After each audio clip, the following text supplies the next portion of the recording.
and welcome. I'm Catherine Alkoskis, the Chazen's Chief Curator, and on behalf of all of our staff, I'd like to thank you for joining us tonight to celebrate the artwork of Toshiko Takaezu and the Chazen's fall exhibition, Toshiko Takaezu, Worlds Within. The exhibition was organized by the Noguchi Foundation and Garden Museum with assistance from the Artist Foundation and her family, and has been made possible through lead support from the Henry Luce Foundation and the Terra Foundation for American Art. Here at the Chazen, Worlds Within is supported by the Anonymous Fund. We are delighted to have with us tonight one of the exhibition's co-curators, Glenn Adamson, who I will introduce in a minute. His co-curator, Kate Wiener of the Noguchi Museum, intended to join us, but was unfortunately unable to. And the exhibition's third co-curator, Leilehua Lanzilotti, will visit us for a talk on November 20th, when we will also have a special screening of her work, so please come back for that. All three co-curators, along with a bevy of other scholars, contributed to the gorgeous catalog that's available for the exhibition in our Chazen Cafe. So I encourage you to peruse a copy that's available in the exhibition itself and buy one for yourself at the cafe. Toshiko Takaezu described herself as a teacher potter. Her very first teaching position was right here at the University of Wisconsin-Madison back in 1954, when she stepped in for Harvey Littleton during his sabbatical. So when our colleagues at the Noguchi Museum invited us to bring this exhibition here to Madison, we were absolutely thrilled. It feels like a homecoming of sorts. I've heard that some of Takaezu's former students are with us today, which is wonderful. She inspired so many, and it's moving to see her legacy continue through those she taught. Just last week, our director Amy Gilman received a heartfelt letter from one such student. This person intended to study occupational therapy at UW, but Takaezu saw something in her and encouraged her to pursue art instead. The student replied that she wanted to help people live better lives through medicine, and Takaezu said that she could also do that by being an artist. Today, that student is a practicing artist. In her letter, she wrote, "Toshiko Takaezu was a great inspiration for me, and I am certain that this exhibition will inspire others." I couldn't agree more. So without further ado, let me introduce our distinguished speaker, Glenn Adamson. Glenn is a curator, writer, and historian. He has previously worked as director of the Museum of Arts and Design in New York City and head of research at the Victoria and Albert Museum in London. He has written extensively and is often sought after as a prominent cultural historian and an authority on craft. His numerous books include the recently published A Century of Tomorrows: How Imagining the Future Shapes the Present, as well as Thinking Through Craft, and Fewer Better Things, The Hidden Wisdom of Objects. Glenn isn't a stranger to these parts. He is currently editor of the Chipstone Foundation's quarterly journal, Material Intelligence. He was a contributor to the Kohler Art Center's recent Lenore Tawney exhibition and catalog, and he is also, like Takaezu, taught here at the university. So please join me in welcoming the one and the only Glenn Adamson.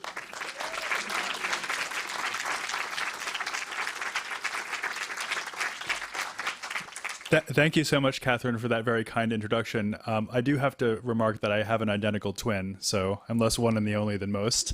But indeed, it is great to be back here in Madison. I taught here for 5 years, 2000 to 2005, when I was curator at the Chipstone Foundation.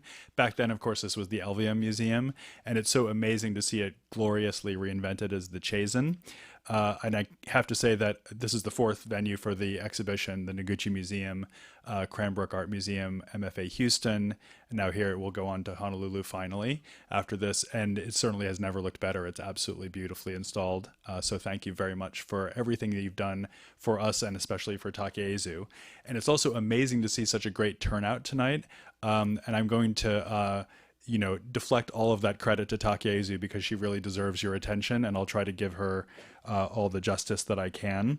She is really one of the most significant artists of the 20th century, a fact that the broader world is just waking up to. Rather like Ruth Asawa, she was really thought of as, a leading light of the craft movement, and particularly the ceramics world, although as you'll see, she also had a lot of other tricks up her sleeve that didn't involve clay. But really, she deserves to be understood as on a par with painters and sculptors of her generation. Particularly, we think of those associated with abstract expressionism and color field painting, and also understood as one of the great thinkers of the 20th century when it came to objecthood. And I'll get into some of that in just a minute. But I did want to, I suppose, begin with the observation that Takaezu's situatedness in craft is also a major reason why she is interesting today. Because, of course, the craft movement, the studio craft movement in the post-war period particularly, was a domain in which women and Asian Americans like her could excel. Obviously, at that time, architecture, fine art, design, other disciplines were all but closed to them. And we should understand the craft movement as a kind of diverse environment for creativity, for people who were not necessarily able to achieve in those other fields at that time. And also, maybe more fundamentally, we should understand Takaezu as representing this property that I have found myself calling material intelligence, which is the name of this journal that I edit for the Chipstone Foundation here in Milwaukee, here in Wisconsin. And when you look at her work, you cannot miss the intense knowledge, commitment, and physicality that she brought to these objects. So they are replete with material intelligence in the way that many great works of craft that are also great works of art are. She's best known perhaps for these closed forms, as she called them, which have the quality of being sculptural, but also are perhaps best understood as paintings in the round. So I'll just show you a close-up of one of them here. This is the first one that you encounter in the exhibition, and so extraordinary because it seems to have these windows into its interior. A subject I'll get back to in just a second. But first, just think about the proposition of making an object like this. Takaezu is, first of all, as I like to say, painting in the dark. This is a phrase I picked up from Martha Russo, one of the apprentices that worked with Takaezu over the years. And what I mean by that was that when Takaezu was glazing this object, everyone, let's hear it for Bruce Pepich. and can you please make way for the great Bruce Pepich, the director emeritus of the Racine Art Museum, which has lent us the most important objects in the show. Bruce, come here. I'm sorry. Thank you so much for being here. So much for being subtle and having nobody notice. One of many stalwart friends and defenders of Takaezu's legacy, none more important than Bruce Pepich. So thanks for coming. And he's found his parking space. So these objects, as I say, were painted effectively blind, because when you put the glazes on, as those of you who are ceramists will well know, but maybe the rest of you won't, they're literally 50 shades of beige. So the colors are nothing like what you see when it comes out of the kiln. And of course, they're also interacting with each other on the surfaces, which is a very unpredictable effect or set of effects, but one that Takaezu had absolutely mastered. She was one of those rare ceramists that was able to mix her own glazes as if she were inventing new paint colors. And she also fired in such a way that the objects would sometimes even influence each other because of the proximity between the chemistry on one surface and the chemistry on another surface. So even she, for all of her knowledge and expertise and experience, did not necessarily know what she would get when she opened the kiln.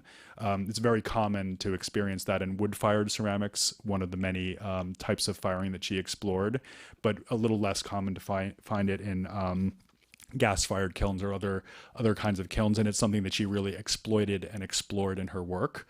So you have this idea of a kind of unpredictable painting linked with the idea of chance operations, the kind of adventitious color effects that she could create through these materials. But also, of course, this is a continuous surface. So unlike a painting, which of course is a rectangle, I almost want to say just a rectangle because people always say just a pot. So unlike a painting, which has edges and corners, of course, this is it's an object completely continuous and contiguous with itself. And furthermore, being a vessel, which is very unusually closed at the top, itself quite a feat of her throwing skills, it has a dark, inaccessible interior. And so one of the most important things about the work is that it is occluded or opaque or unavailable to you. In other words, it withholds or hides itself from you even when you hold it in your hands. It has this other space, this other world inside it. And this is why we called the show Worlds Within. Now, Takaezu was very, very interested in this. She actually said very little about her work, which was a challenge to those of us who were writing about it. I should mention, by the way, that Catherine kindly made mention of our book that accompanies the show. And I think I'm right in saying that it's the largest book published on any 20th century craft artist. So there's a lot in it. And my biographical study is just the beginning of what you'll read in there. So please get yourself a copy if you're interested in her. But as you'll see in the book, for all of its voluminous contents, there's actually not that much that Takaezu said specifically about what she was trying to achieve as an artist. She was one of those, quite typical of her generation, I have to say, that preferred to let her work speak for her. But one thing she did say is that her one of her most important interests in her own work was what she called the dark air inside that you cannot see. And so there's a sense in which she's inviting you to imagine that interior, that inaccessible dark space, that void. So to project your mind inside it. So giving you something, an envelope, you could say, for your own imagination. And she decided that she would activate that relationship of imagining through sound.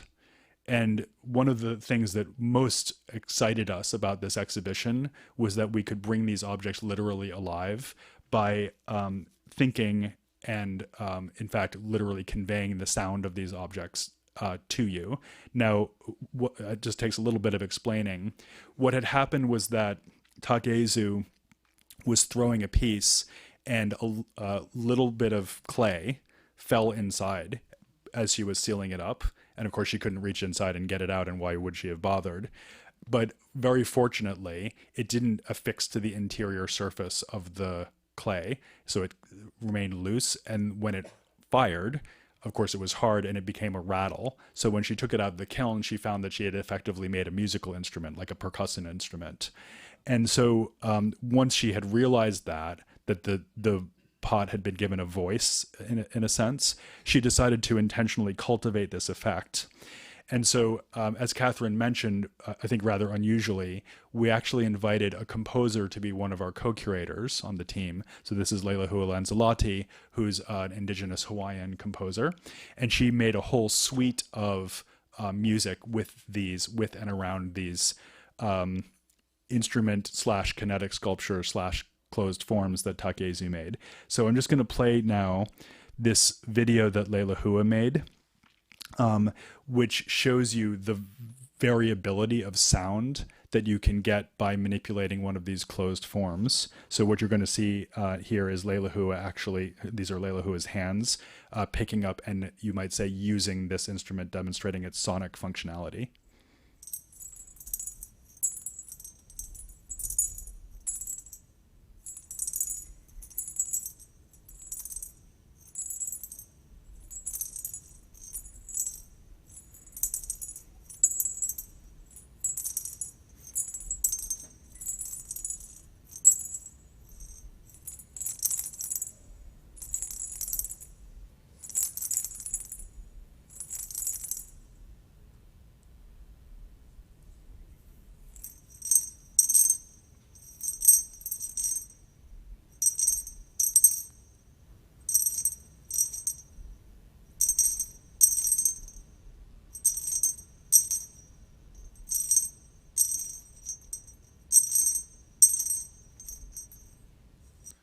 So if you're interested in seeing the whole extent of her experimentation with these closed forms, you can just go on her website and see the rest of that video.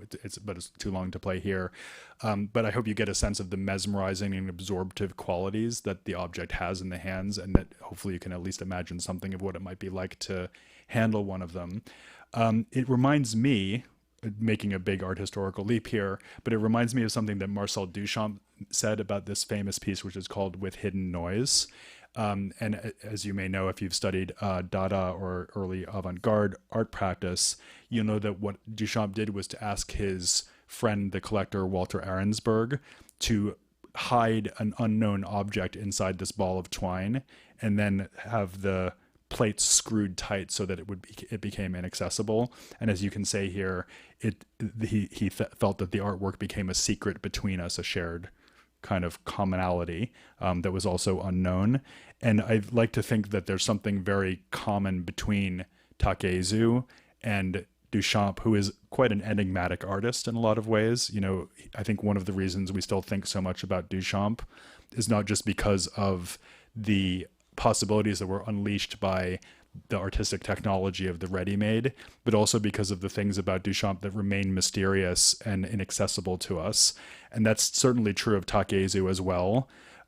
She was somebody who strategically used silence and darkness and inaccessibility, and in a way that absence that lies literally in the core of her work seems to emanate out from the work and to animate it in some strange way. It lends the work a kind of dark power, if I can put it that way, which is also, of course, connected to questions of spirituality, the relationship between the material and the immaterial.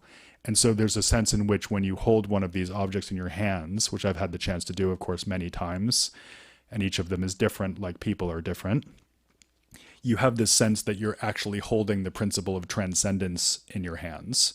So it's quite a moving and potent thing that she's put out into the world, and she put out so many of them. So it's, you know, as Catherine said, this idea that you can change the world and improve people's lives through art, although she's operating in some ways simply as a potter and in some ways as an abstractionist, we can also see her as, I think, a deeply ethical and spiritual practitioner. So that's my preamble. Let me now take you very quickly through Takaezu's biography. As I say, much more about this in the book if you have a chance to look at it, but I'll just give you a sense of the general contours of her life and career. She was born in 1922 in Pepikeo, Hawaii, and she was, I love this picture of her as a girl. It sort of somehow captures so much of her personality. Those of you who knew her might agree with that. That she was the middle or sixth child of 11, raised in a rural laboring family in Hawaii. So here's the family. Takaezu, or Toshiko, I should say, I guess, is the one in the tall white socks, fourth from the left. And importantly, her parents were actually from Okinawa. So she's often called Japanese American, which is technically true, but only because Okinawa was under the domination of Imperial Japan at the time. So it would actually be much more accurate to call her Okinawan American. And in fact, one of the last shows that she did in her life was in Okinawa, and she dedicated it to her parents. So place was very important to her. She kept going back to Hawaii over the course of her career. She was extremely close with her large immediate family and extended family. And this quality of being in a kind of hybrid space, you might say, you know, Hawaii being a part of America that's so far away from the mainland, that is literally and figuratively and culturally between the United States and Asia. That's a very important part of her artistic approach, I would say, and her sensibility. And in fact, Takaezu would, 99 times out of 100 have remained, virtually unknown, agricultural worker for the course of her adult life, had she not made the surprising decision to drop out of high school. I'm not recommending that, but she did drop out of high school to earn money for her family, and ended up, as it happened, working in Honolulu for another family that owned a pottery. This is the Gant family, and they asked her at some point to help out in the pottery as well as cleaning the house, and immediately became clear that she had a great aptitude for this, and also a tremendous work ethic, which is another thing that kept remaining with her for the rest of her life. And so she was sort of off and running. She was soon teaching at the YWCA there in Honolulu, and then quickly joined the newly formed ceramics course at the University of Hawaii at Manoa, which was led by this gentleman, Claude Horan, who's second from the left in the Hawaiian shirt. And this was it's very little known today, in fact, outside of Hawaii, but Horan was a fairly avant-garde figure who had originally trained in California, and he was doing some things in his teaching that were analogous to what Peter Volkas would do in his teaching in Southern California. I'll get back to Volkas in a minute, but he was encouraging people to make non-functional ceramics, for example, very interested in abstraction and the kind of expressionist articulation of the surface. And so Takaezu was plunged into this very vibrant educational situation. And also she crucially had access to the literature on ceramics. And it was a magazine that included the work of Maya Grotel that really changed her life. This was the decisive moment in many ways. She saw works like these in reproduction and thought to herself, I need to go and find this woman and learn from her.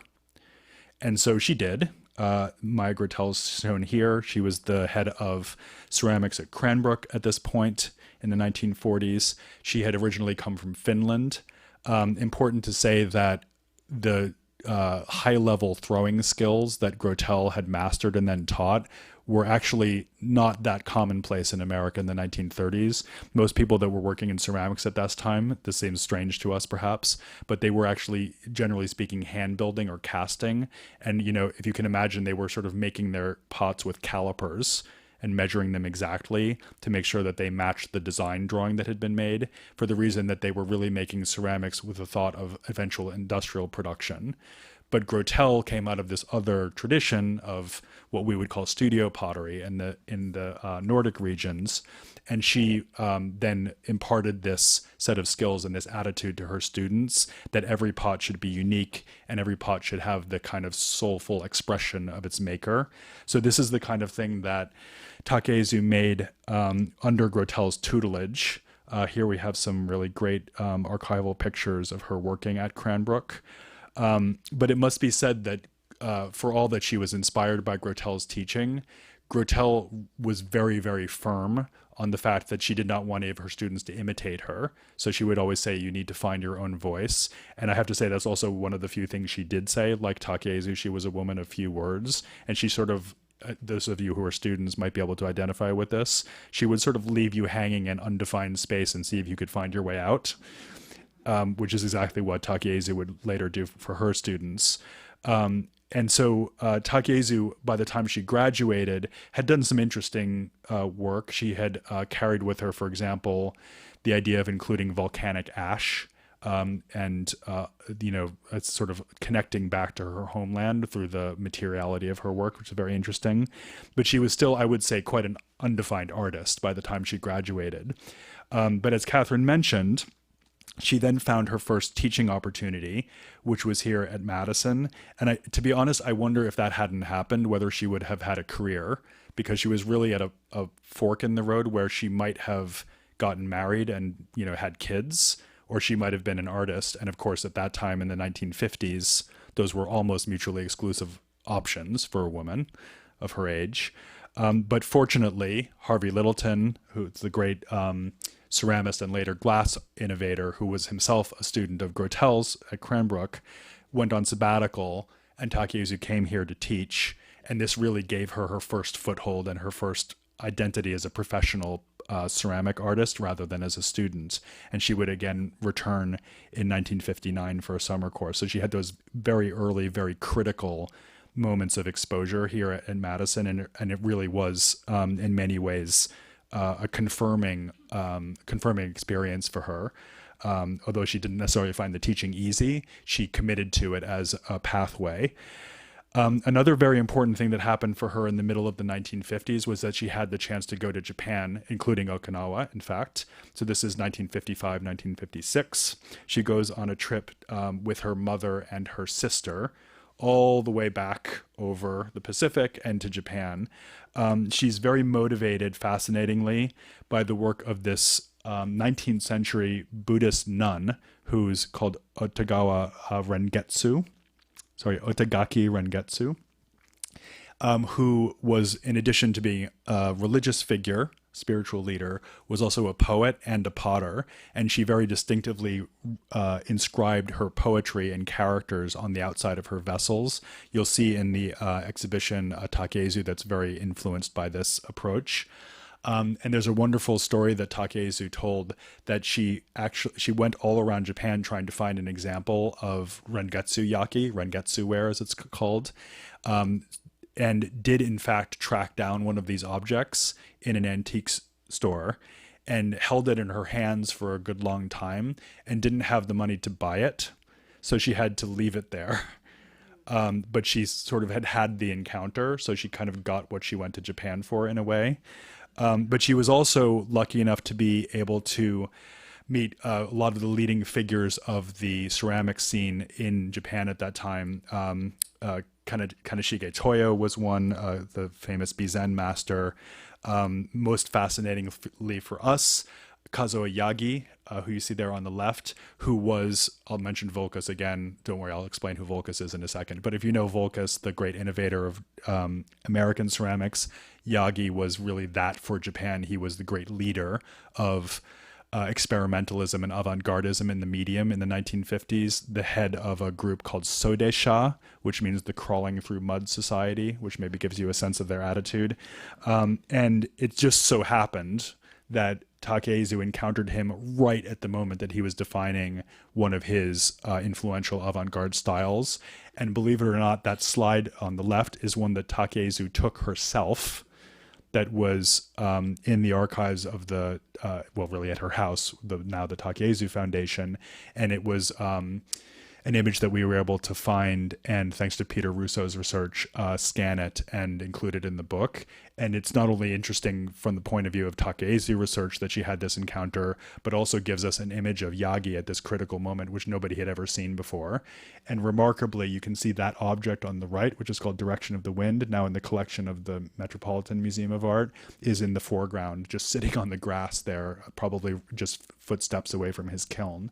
So an amazing experience, and again, very confirming for Takaezu. She was now propelled on a lifelong career, but more importantly, had glimpsed enough of what it meant to be a serious ceramic artist in the form of Grotel, Littleton, now Yagi, Kaneshige, others she met in Japan, that she understood there were many pathways through this discipline, and that she would need to forge her own path. So then she goes to Cleveland. She got another teaching job. She would be there for about 8 years. So right after her trip to Japan, 1956, she begins teaching. She would remain there till 1964. And it's a period of incredible experimentation. Very importantly, she's really using all of the traditional vocabulary of a potter. So she's still throwing, and she's by now a masterful thrower. She's using traditional iron oxides and other slips. She's using traditional glazes. So she's in many ways using the repertoire of a studio potter, but she's doing very unconventional and unpredictable things with that vocabulary. So, for example, throwing this ovoid form, but then turning it on its side and sticking these two stem-like necks onto it, these spouts, creating these lobed forms that she called tamarins, one of the early references that she made to natural forms in her work. She would ultimately be a very serious gardener and would often take inspiration from the pumpkins and fruits and plants in her garden. And this is a good early example of that. If you know a tamarind seed, you know it's lobed. So this was early inspiration for her. And then most importantly, probably, she develops her closed forms. And this is a very early one that we have in the exhibition. I know as a curator, you're not supposed to have favorite objects. It's like being a parent. You're not supposed to have your favorite kid. But this, if pressed, I would say this is maybe my favorite early Takaezu object. So this dates to the early 60s. It's in the collection of the Detroit Institute of Arts. And let's just take a moment to be awed and stunned by it. It's only about this big. So I'm showing it, I don't know, 10 or 12 times its actual size here, but boy, does it survive the enlargement. What you have is a cobalt glaze with this incredible stroke on the top of it, very reminiscent of the brushstroke of a Zen painter, you know, that custom of drawing a single circle with a single gesture of the brush. And what this version of that idea does that an ink painting can't is that you get the weight of the mineral deposit that she's placed on the surface with her brush. So that incredible kind of cascade, frozen cascade of saturnine metallic gray-black that's drifting down the surface of this egg-like vessel, sort of captured at a certain moment in the kiln. So she's, you know, the great phrase, chance favors the prepared mind. And this is like the apex, for me, the apex example and materialization of that principle. And again, an amazing example of how she's able to think ahead and through the processes of glaze mixing and application and firing to create an effect that is in a way more subtle, more deep, more ravishing than any mere oil painting could possibly be. And of course, the other thing about this object that's salient is that it is almost closed at the top. And it has, she called this a mask pot because when you see it from above, it looks like two eyes and a nose. But those vestigial ornamental features will soon disappear, and she'll only have that little vent at the top, that sort of nipple form that is the only access that you have imaginatively into the interior, and also importantly is the only means that the gases inside the pot can escape as it is fired, so it won't explode in the kiln. So a kind of technical necessity that she's turned into this highly suggestive, symbolic aspect of her work. Now, at the same time, just to mention, Takaezu is also weaving, which I haven't even talked about yet, but you'll see weavings all through the exhibition. This is something that she had already begun in Hawaii. She was studying both ceramics and textiles there at the University of Hawaii in Manoa.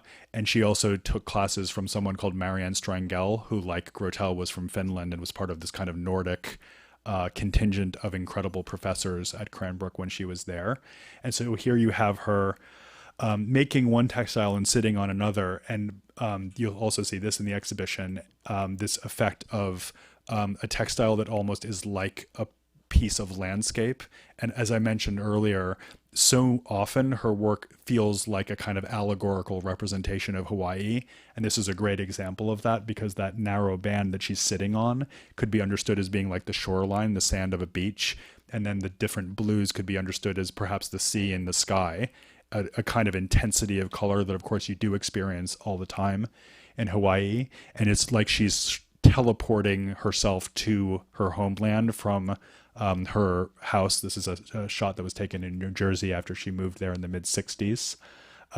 Or if you like, she's bringing her homeland with her through her artistry. So incredible. It's incredible just to think of the fact that she was as accomplished as she was in weaving at the same time that she was having this kind of unparalleled course through the world of ceramics. On that note, I want to take a step away from Takaezu just for a second and place her in a little bit of context for you. And that means going back to 1957. So this is right after she is here at Madison.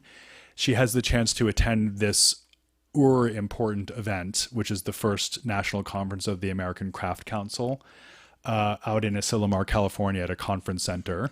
So without going into too much detail, what's happened as Takaezu has been coming into the world of American craft is that the world of American craft itself has been constituted as a movement under the leadership of this extraordinary woman called Eileen Osborne Webb, who founds the American Craft Council. What it was originally the Museum of Contemporary Crafts is now the Museum of Arts and Design, where I used to be the director.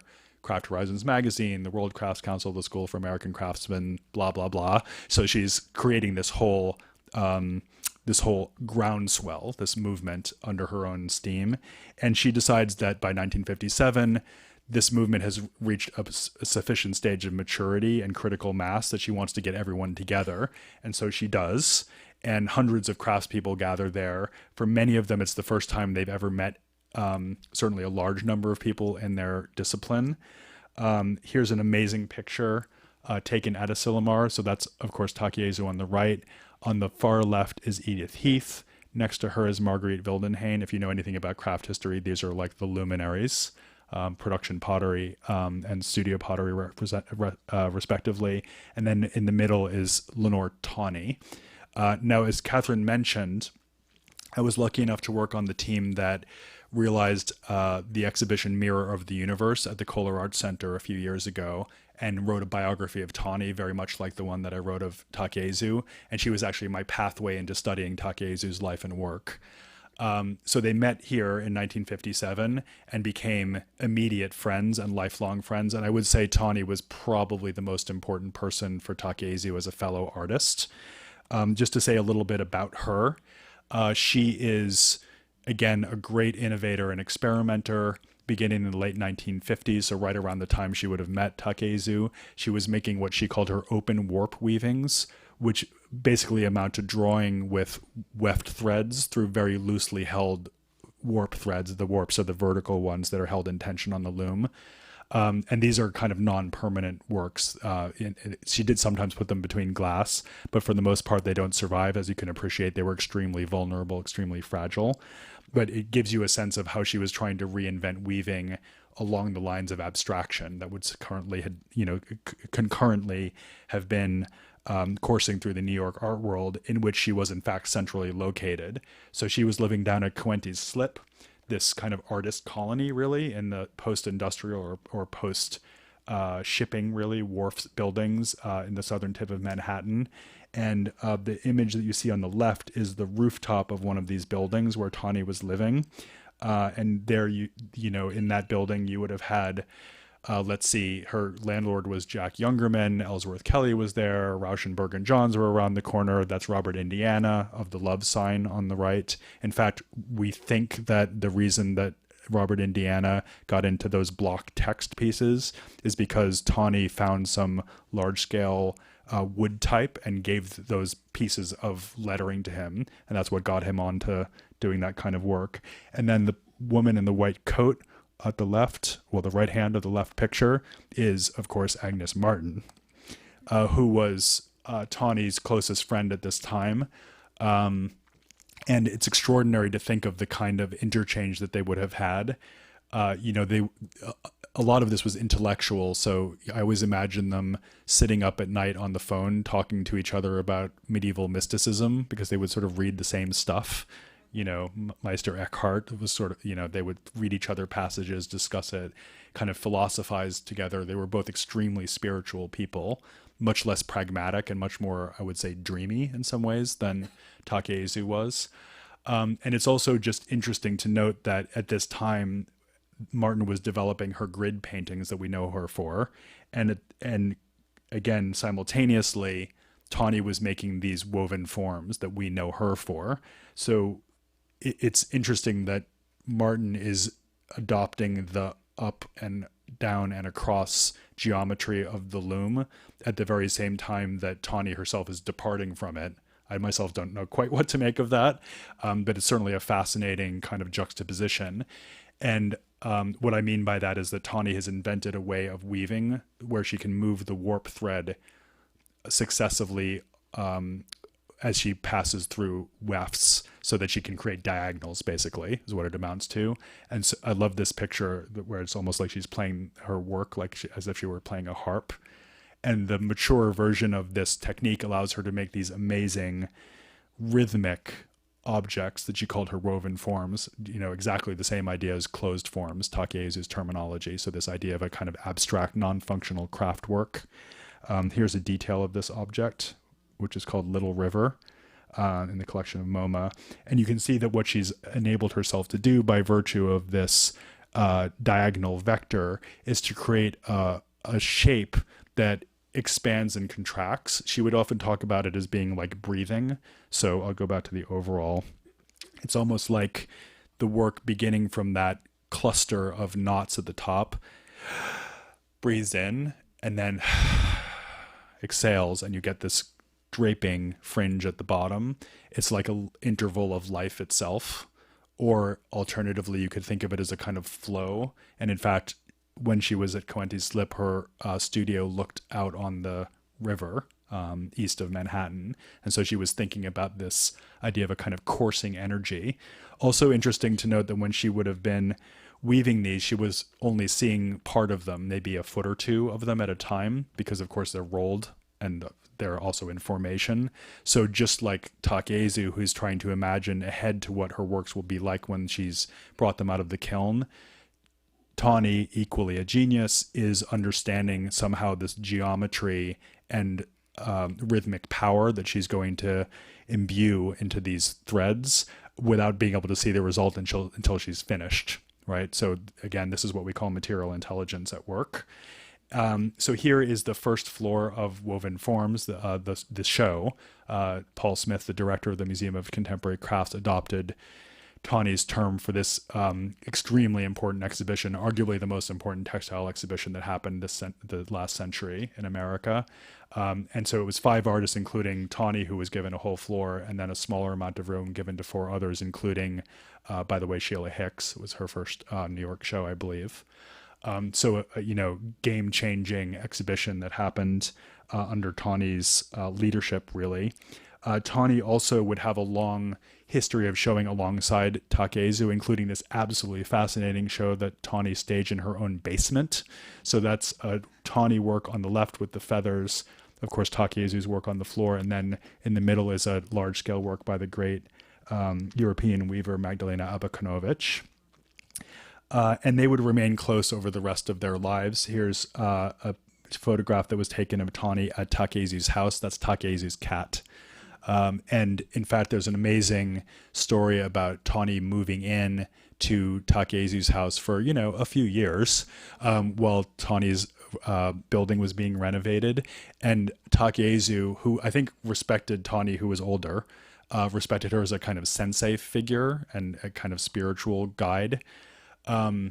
She knew that Tawny liked to live in an all-white environment, and so she painted the floor, walls, and ceiling of the upper story of her own house completely white so that Tawny would be comfortable there, and then moved in a loom, and they cohabited for quite a while together. And speaking of cohabitation, here's a recent show that was done in Alison Jake's gallery in London of Tawny's work with Takaezu's, and you can immediately see that this relationship is more than just a friendship. It's like a kind of ideal yin-yang, alpha-omega pairing of two artistic personalities as well. So you have Tawny's ethereal, light, floating form of transcendence hanging above Takaezu's massive, closed, clay, spherical, celestial objects. So 2 pathways to the beyond, but in a way they couldn't be more materially different, and yet spiritually they're completely resonant and consonant with one another. So that's one comparison I wanted to make. Another is, of course, to Volkas, Peter Volkas, who may need no introduction to some of you. He's probably the best known 20th century American ceramist, for those of you who are uninitiated to that history. And at the same time that Takaezu and Tawny are launching their careers in the late 1950s, Volkas is going on this unbelievable run, what I've called the breakthrough years, in an exhibition that I did at MAD and that went on to the Renwick. Also had a catalog if you're interested. And so he's, again, using all of the customary techniques, materials of ceramic, but he's doing highly unconventional and provocative things with them. This is a great piece that resurfaced recently and is now in the Philadelphia Museum of Art. So as you can see, he's cutting through, sliding these kind of sabers or blades of clay through.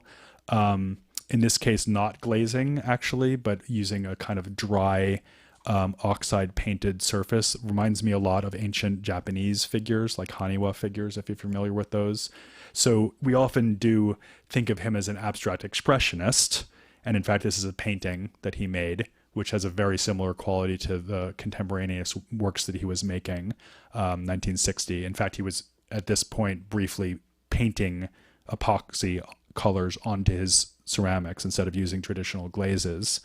But I think it's better, rather than thinking of him or indeed Takaezu as just abstract expressionists working in ceramics, which is kind of a handy shorthand that is sometimes applied to them, it's better to think of them as syncretic artists that are bringing together influences from contemporaneous fine art and especially East Asian art with the knowledge of their own disciplines that they've won through very, long, hard experience.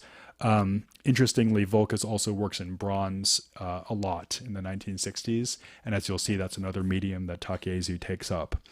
And then just one last person to compare her to is Harry Bertoia, who she was not close with as far as I know. They were both at Cranbrook, he earlier in the 1940s when he began in the metalwork department and among other things, made jewelry. This was during the war, so there was metal shortages. And so he actually made jewelry out of repurposed flatware or cutlery. That's what you're seeing on the right. So those are the handles of spoons and forks. But then, of course, goes on to this amazing career of sculpture that I'm sure you all know, including these fantastic works that are made of wire, something he was also exploring in his industrial design, like the famous diamond chair for Knoll, for example. But the work on the right is one of his ambient sculptures. Here's him standing in a forest of them, which are, again, kinetic sound sculptures. So very much like Takaezu's, they have a voice. And in fact, he said of them that when you first hear them, it's like hearing the cry of a newborn baby, which I think is a really good way of thinking about Takaezu's work as well. When you take it out of the kiln and shake it, it's like it's crying, you could say. It's found life.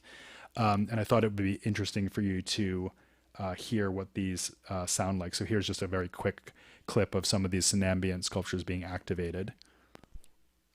Should make you think of Takaezu's work and the idea of giving animacy to inanimate material.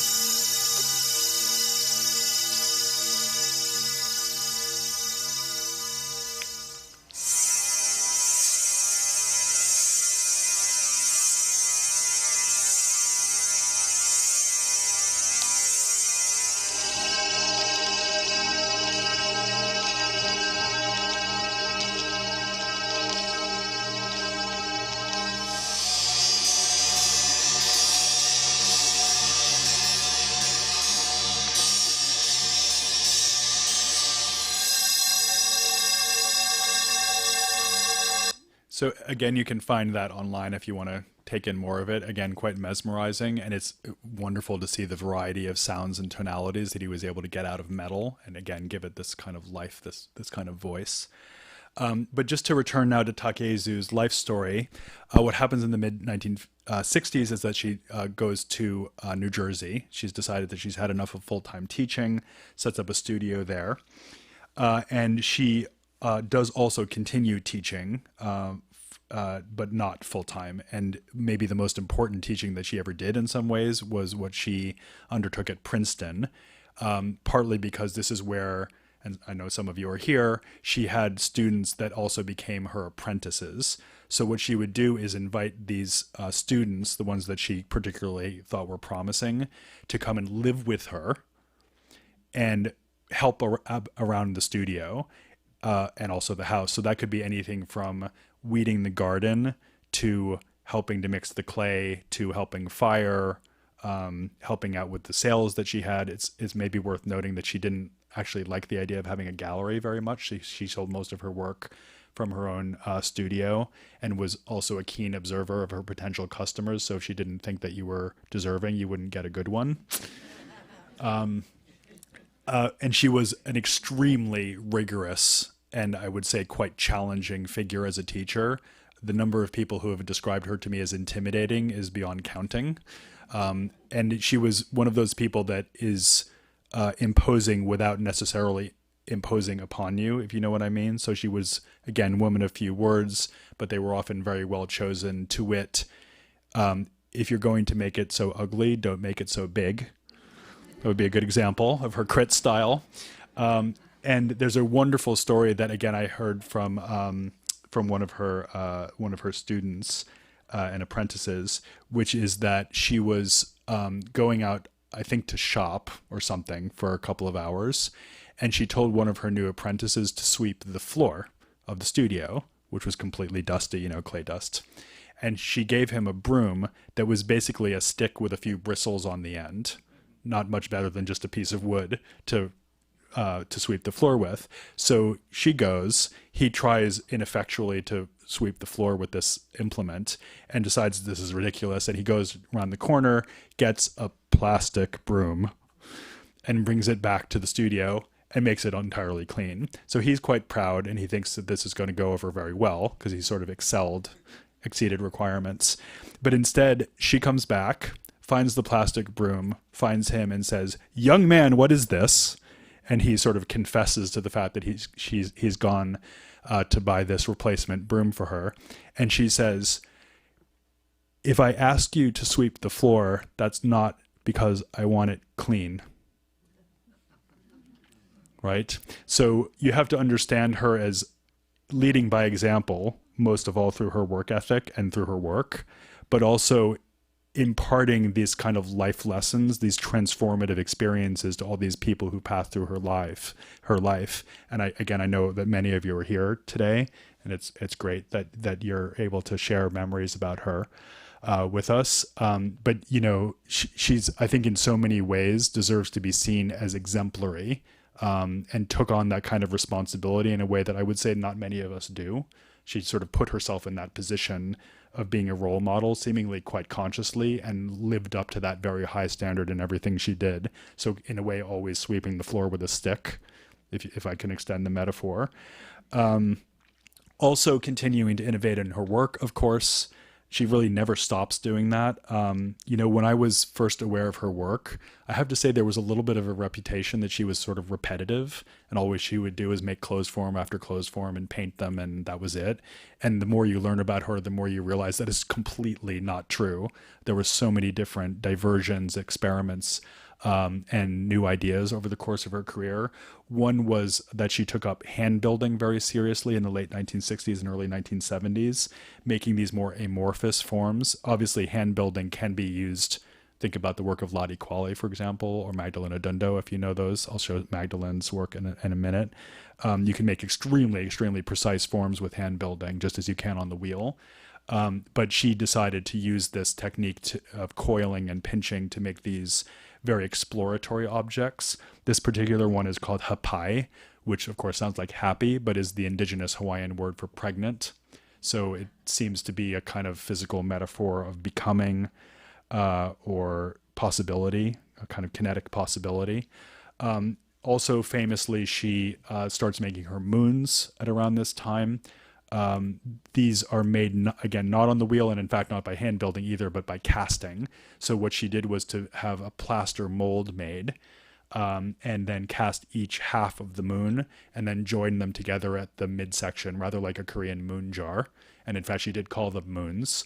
And they have a kind of replete simplicity and yet surface complexity that is probably unmatched in her oeuvre, and these works are among the most kind of keenly sought after. I never know whether to remind people of this, but why not? This particular object sold for more than $500,000 at auction fairly recently. So that just goes to show that if you're going to curate an exhibition, you should buy the work before the show opens. But in all seriousness, as I like to say, expensive for a pot, cheap for a painting. Right. And you're not going to get a better color field or action painting than this. That's for sure. Absolutely amazing feat, not just of gestural mark making, but also all the ceramic knowledge that goes into it. That kind of richly red baked surface against the ethereal light purple of the glaze. Also should be mentioned that, like Volkes, she actually takes up painting herself in acrylic. In her case, so she seems to be mostly doing this in Japan. I wonder whether it's possibly because she doesn't have access to a fully operational ceramics studio the whole time that she's there visiting her family. And so late 60s, early 70s, she does a lot of these paintings, which again are very evocative of the atmosphere and specific features of the Hawaiian landscape. Another example of that interest is her exploration of the volcanic surfaces and action of Hawaii. So this is another photo that Takaezu took of a lava field, and this is her work Homage to Devastation Forest, which is a real place in Hawaii that was once a living forest that was wiped out by a volcanic eruption. And she had the chance to go through that blasted kind of dystopian apocalyptic terrain and see these, standing scorched trees. And this was her reaction to it, these amazing multi-part objects standing proud in the face of utter destruction. So very metaphorically powerful. And equally, one could say that of Gaia, which we have beautifully installed here at the Chazen, which are moons, in some ways typical of those objects. But these she's allowed to float aloft in these hammocks. This came about, again, somewhat by happenstance. One of her apprentices had been to Honduras and had brought back a hammock, hand-woven hammock, and they put one of the moons in it so that it could dry before they fired it. And she looked at it sort of hanging out there between two trees and thought, that's an amazing shape. All that mass, all that weight floating. Again, the idea of a celestial object, so an object that's in orbit and has been somehow released from gravity's pull, seems very appropriate to consider here. This is a shot of the Noguchi where we showed it with one of the cracked moons that she made, which is a great conversation because it's like this one object has fallen to Earth and sort of been partly unmade. Here's a shot of Takaezu amongst these objects. I often find that images of Takaezu very strongly suggest an element of self-portraiture in the work. So you're very often invited to think about her as being like her work, which could be her, could be the photographer. It's a little hard to know, but certainly there's reason to think of her work as being, if not an alternative form of self-portraiture, then certainly a form of landscape and a form of memory work. I guess that's sort of how I prefer to think of it. So all the things that she's experienced from her rural upbringing in Hawaii and all the way through this itinerary I've been describing in the United States, it all seems captured in these objects. So that at the same time, they're kind of mute and incredibly eloquent at the same time. And then just to wrap up here, she also in her later career, this is now getting into the 1980s, she starts to work in bronze like Volkas had done in the 60s. On the left, you see a really great process shot of her working at the foundry. And what she's doing there is working on the wax model, which is based on an original that she would have made in clay. So she's going to throw a big clay form, have that cast in wax, and then the wax is going to be used to make a mold. And that mold will be used to make the finished cast bronze. You're well with me. Lost wax casting. Same thing the ancient Chinese used. But what she did, which is so great, so interesting, is that she used the molten wax like she would use glaze in her ceramic studio. So she pours these rivulets of molten wax over the surface and creates this texture and movement that's very similar to what she was achieving in the ceramic closed forms. And she also makes these bells. You can see one of them outside the front door of the Philadelphia Museum of Art, and play it if you like. And they had the same kind of streams of wax/bronze on their surface. And of course, you have to think of them as related to the rattles inside her object. So another way of giving voice to materiality. And then really last, but absolutely not least, she starts to work big. So this happens for her mainly through her connection at Skidmore College up in Saratoga Springs in New York. So she goes up there and takes advantage of the large-scale kilns and large-scale students to make these absolutely enormous versions of her closed forms. This is a great, again, process shot of her working with one of these students. I've heard some of them describe the experience of throwing with her, basically their heads or faces are a foot away from one another, and they're working together on this gigantic, heavy, swiveling mass. Takaezu herself talked about gazing down into these objects as they were being made and feeling as though she was about to be pulled down into them, almost as if she were in this kind of gravity well or kind of galactic vortex. In some ways, I think of them as like standing stones, like Stonehenge, and they have that kind of assurance and, in a way, indifference to you. They seem beyond the merely human. They could also possibly be seen as being like tomb markers, possibly, like a vessel not to eat or drink from, but a vessel in which to inter oneself, perhaps. This is a great photo that was taken by the important fiber gallerist Tom Grotta, by the way. And then here are some of the examples of these gigantic objects that she made, which, as you saw, are bigger than she is. And, she's in her 70s. And what, when she's starting to make these, absolutely amazing. Kind of like Titian, I always think, or Monet, she goes big and loose as she gets older. Incredible, in a way, infinite confidence. Really, I would say unsurpassed in the entire history of the medium, not just in American modern ceramics, but really any time and place in the history of what's been realized in ceramics. And incredible glaze treatments. The one on the left, very much like a vertical ink painting on a scroll. The one on the right, which she called her alchemy gold glaze, which is in the collection of the Honolulu Museum of Art, has the quality of being called alchemy gold for a reason, this sort of medieval transmutation, and the sense that the object is turning into something, again, something magical, something beyond price. And here, Bruce, we have the Star Series at the Racine Art Museum, which is the faithful tender of her flame, and she actually gifted these amazing objects to the Racine Art Museum. So they live permanently in Wisconsin, and they are her masterworks. They, instead of orbiting around you like functional objects do, you orbit around them. They have their own gravitational pull now, and you wander among them like as if you were, an insect buzzing through a field of tall trees. Just incredible. In a way, I don't want to say anything more about them, but just ask you to regard them in astonishment. Here you see some of them, as well as some of her other large-scale works at the Noguchi Museum in that installation, and of course you see some of them beautifully installed here. So that's what I'll share with you of Takaezu's work. Of course, much more to learn from the exhibition and the book. I just wanted to close with a few thoughts about her ongoing legacy and resonance. I think it would be true to say that, it's only this project that has really positioned her in the kind of centrality that she always deserved. And yet, at the same time, you can look around in many, many directions and see artists who seem to share common space with her, headspace.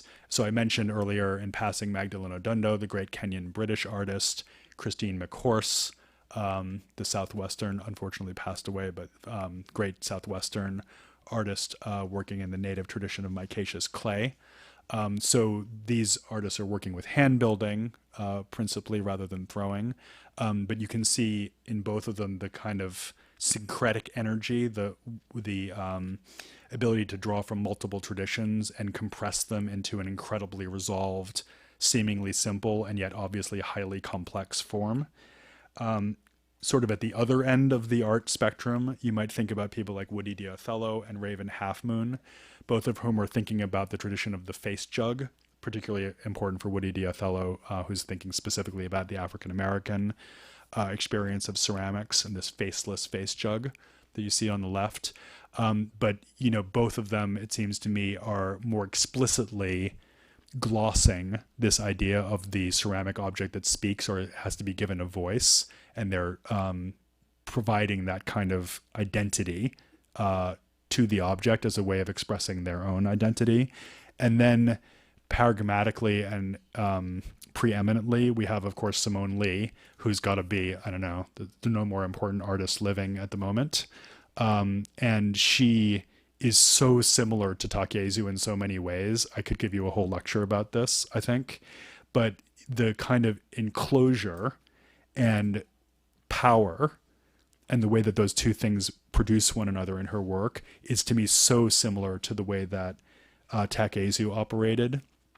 Again, the use of scale, the sense that the pot is a quasi self-portrait, or at any rate a representation of a self, maybe a whole shared communal collective of selves. And here is her great work, Brick House, which you may have seen on the High Line in New York, or at the Venice Biennale. This is it installed in Philadelphia. And you know, this very simple but effective decision that Lee made to erase the eyes, which is anything but erasing the sense of personality or agency. Quite the contrary. You know, the work is called Brick House. So we have this idea of the sculpture as a kind of fortress, as a defended zone, and the interiority, that dark air that Takaezu talked about, is now clad in an architectural surround based on African, traditional African vernacular buildings, and has this quality of an unenterable, inviolable space that is the space of the artist's integrity, the artist's sense of autonomy, I want to say. And that is already present. All of that is already present in Takaezu's work for me. So, you know, Simone Lee represented the United States at the Venice Biennale two art biennales ago. You couldn't find a more influential or significant artist, but I would say that she shares as much with Takaezu in terms of artistic DNA as with any other artist, really. And then I'm just going to make one other comparison. It's kind of irresistible and just really great to see. A little bit lighter note to end on, which is this work by Oliver Beer, which was recently presented at the Metropolitan Museum of Art. And I'm going to let him explain this to you. But basically, this is the idea of the museum collection as orchestra.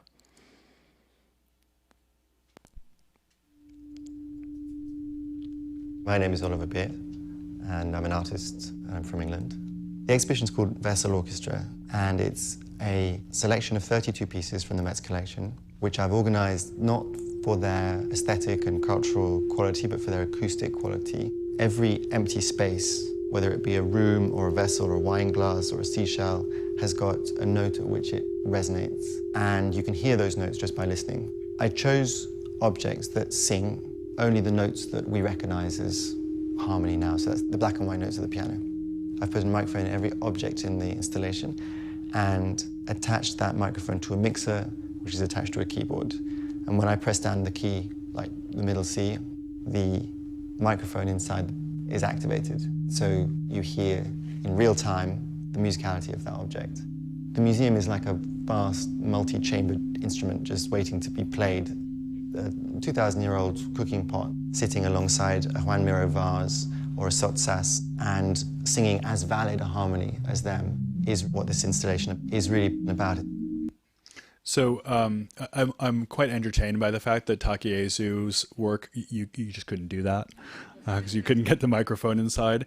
But again, as you can immediately see, there's a lot in common between what Oliver Beer is doing, this idea of giving the object a voice and finding its resonance and finding a way to express that through art much more literally than Takaezu did it. It was very implicit in her case, and I would argue in a way more powerful because of its implicit nature.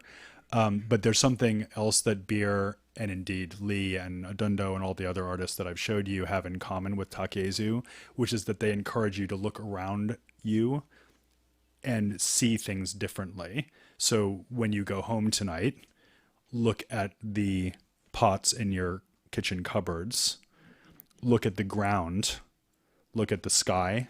If you happen to be passing by Lake Mendota, look out at the water, and you'll see Takaezu's work everywhere and the resonance. And in a way, I feel that her objects, precisely because they are so quiet and so inward and have that hidden noise, as Duchamp called it, they are anchors, and they are dropped into the world as stones might be dropped into water and ripple outward and outward and outward. Thank you very much.